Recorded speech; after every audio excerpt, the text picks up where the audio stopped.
The indoor garden continues to flourish. Hello everyone, my name is Kim and you're at Kim's Cozy Corner, and it has been a week since I gave you an update to my indoor garden space, so that's what we're doing today.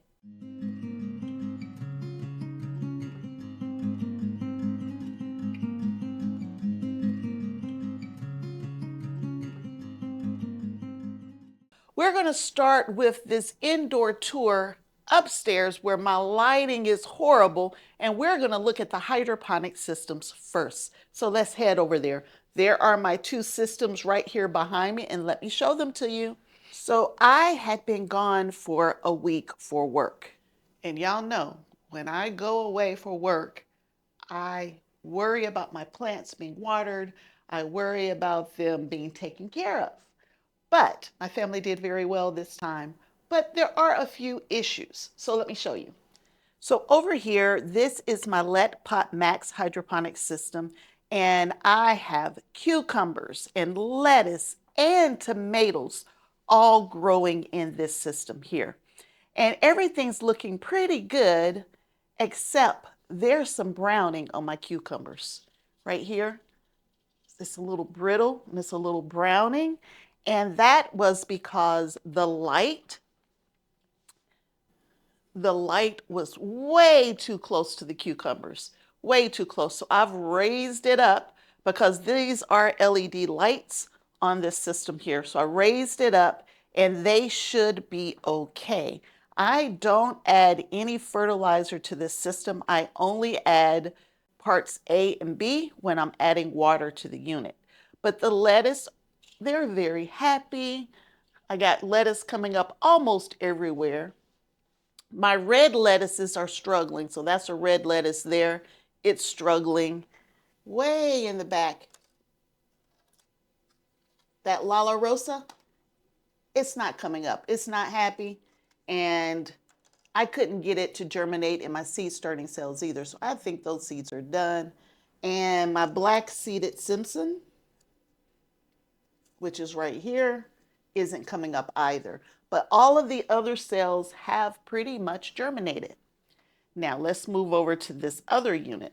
Now for this other unit, it has only been going, I started this unit about 3 or 4 days after that unit there. And this unit is all greens of some kind. So there are different types of lettuce here in the middle, and then along the outside here and back here, I have spinach. Now, everything has broken ground with the exception of the spinach, obviously. I don't know why I cannot get spinach to grow. I know it has a longer germination period, so we will try to wait on it. This one still has the dome on it. Let's see what's going on in there. This is a red lettuce, and it is finally breaking ground, so that one's okay. And the one back there is finally breaking ground as well.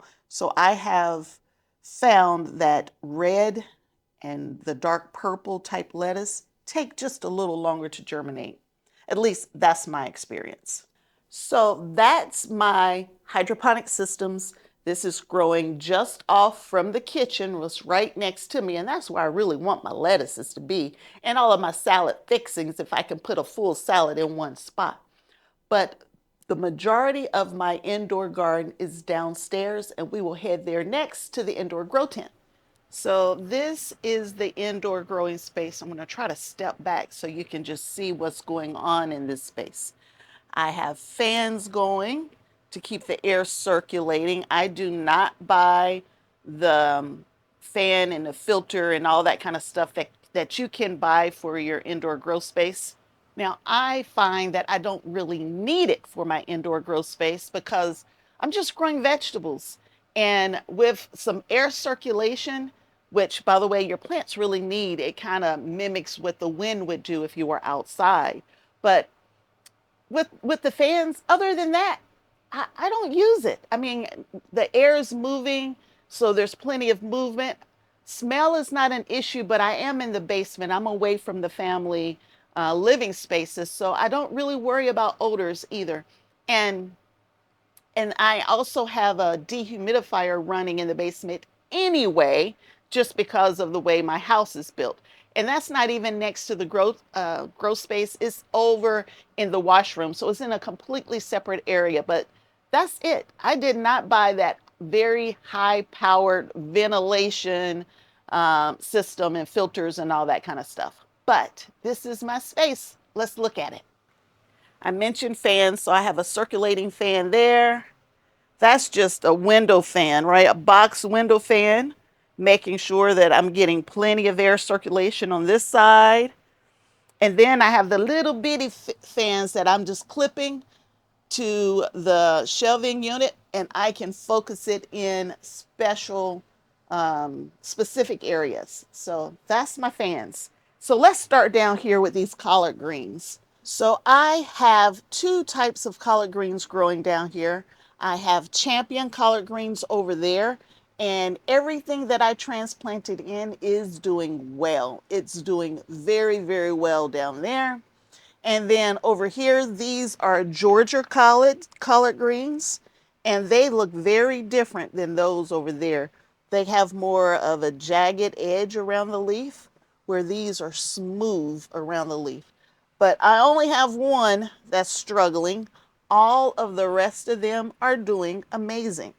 Now, y'all, I was worried. I was really, really worried because my family hates to water when I am on my business trips.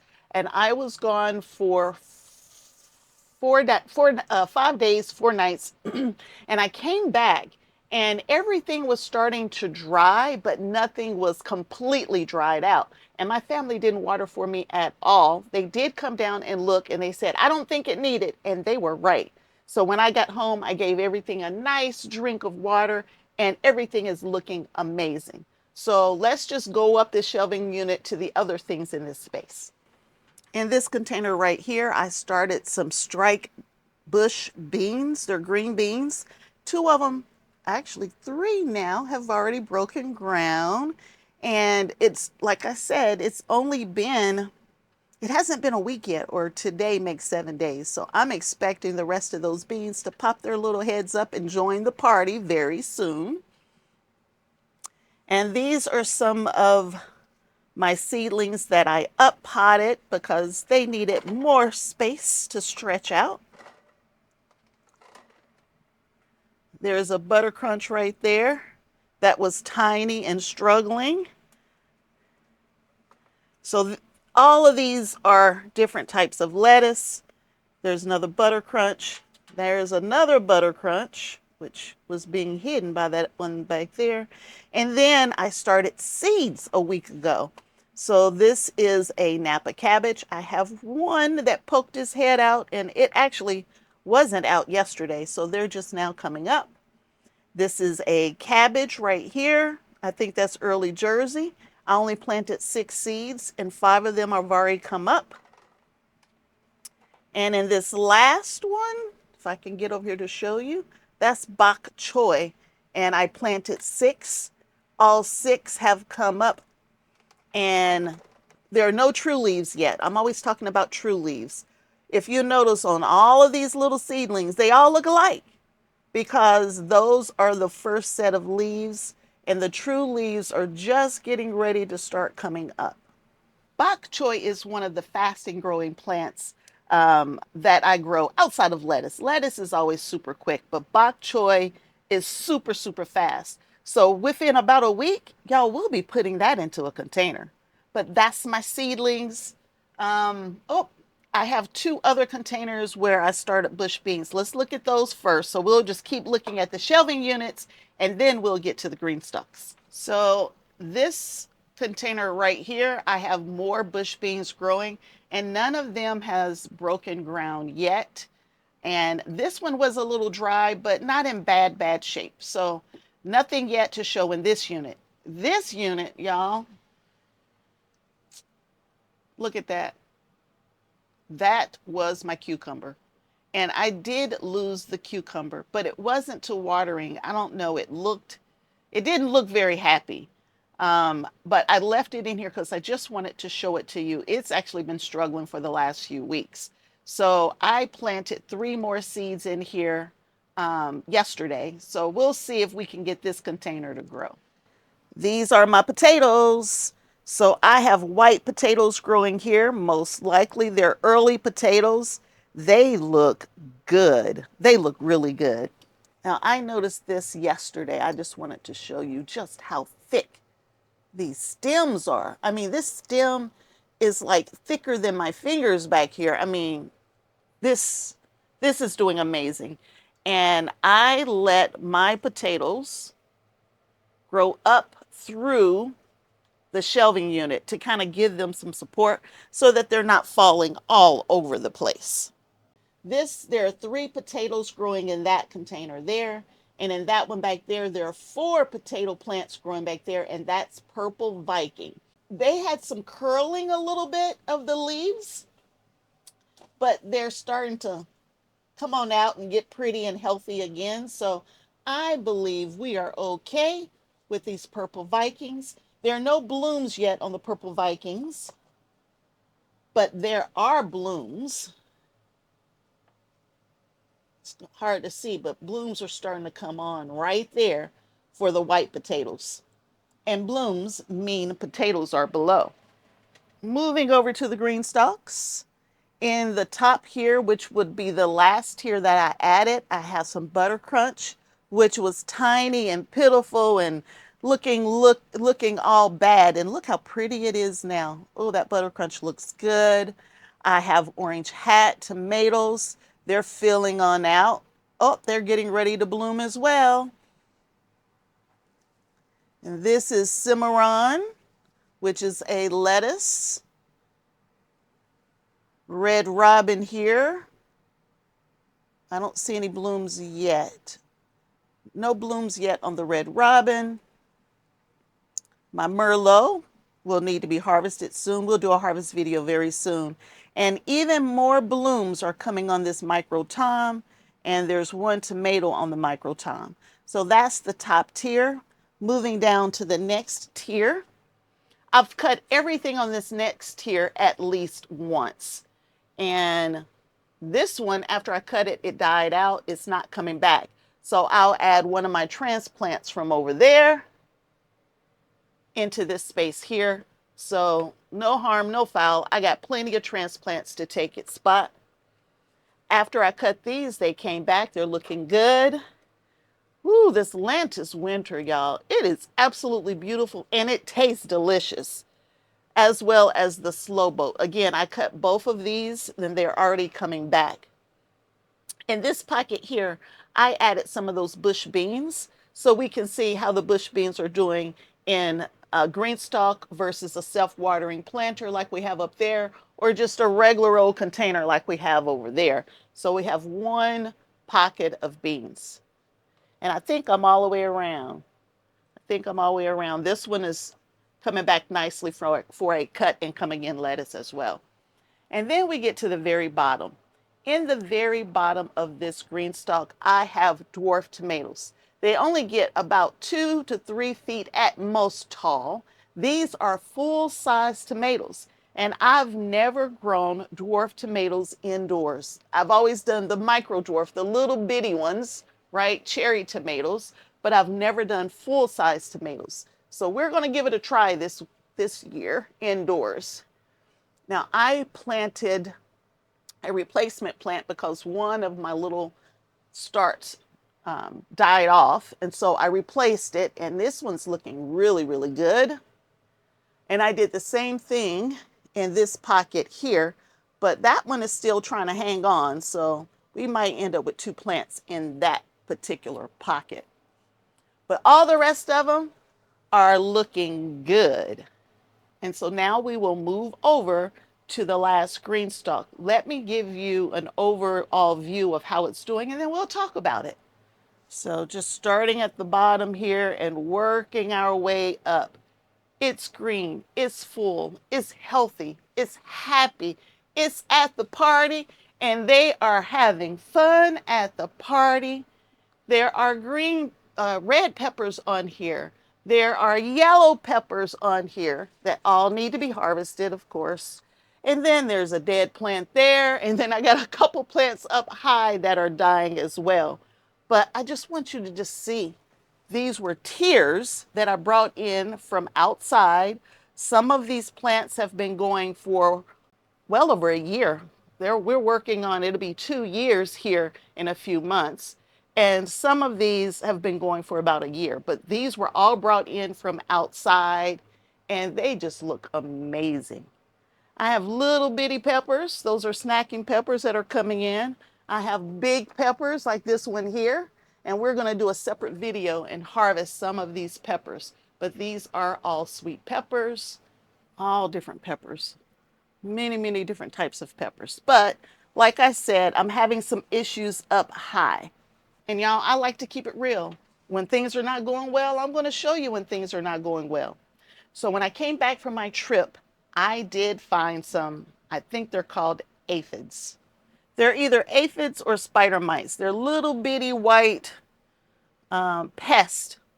And I found them all and only on this top tier. Y'all know we took care of it. We got some spray. We sprayed these plants in hopes to save them. I was trying to figure out why they weren't growing. They were starting to die back. And I believe it was because there was a pest on it that I wasn't aware of. I knew I had a fungus gnat here or there that I've been treating for, but it was nothing super bad. And so it's not like I have fungus gnats flying all over my grow space. Actually, I don't see any at the moment. When I saw that little white larva, I knew it was either an aphid or a spider mite or something like that that was trying to get hold of this GreenStalk. And we're not going to let that happen. So we sprayed it very well. And then we will wait a few days. We will spray it again because we don't want it to get out of control. Because when your peppers are looking this good, you don't want to lose them all to some pests that are only in a couple of cells. Y'all, look at that bell pepper. Look at that. Indoors. Y'all, I don't think my peppers looked this good when I was outdoors. They are just super happy. There's another little pepper. Anyway, I'm getting off task here. So I have about three that are not looking very happy, pockets that are not very happy. Of these 3 pockets, these were the ones that were infested with something. If I cannot get them to recover quickly, I already have a plan to replace those pockets with something else while I'm growing additional peppers to fill in the gaps. So I'm going to need to plant right now, I believe, about 4 or 5, let's just say 6 peppers. So when I'm ready to take this outside, I want to make sure that every pocket has a pepper in it. So we will start some peppers just to make sure that we're able to do that in the very near future. So that would be a separate video though. But for now, we are treating these pockets and these few peppers to avoid the spread of whatever this is that's happening. And then if that doesn't work, we'll cut them out. We'll continue to treat these pockets though, because this is a unit. So if something gets in the top tiers, it can easily move into the other pockets as well. So we have to treat this as a unit. Well, that's it, y'all. That's everything going on in this weekly update. We still got more stuff to do. We're going to start more seeds. We're going to do some transplanting. We're going to start potatoes. There's lots and lots to do, and I hope you'll come and join me as I'm doing those things. I like to show you everything that I'm doing in my garden. And if you enjoy what I'm doing, please give me a thumbs up and consider subscribing to the channel. This is what I do in the winter, one, just so I don't get homesick for vegetables, because I just love to grow things. And this is what I do indoors while I wait for the weather to warm up and we can go back outdoors. So join me again. Until next time, and I hope there will be a next time that you hang out with me, Kim, at Kim's Cozy Corner. Bye.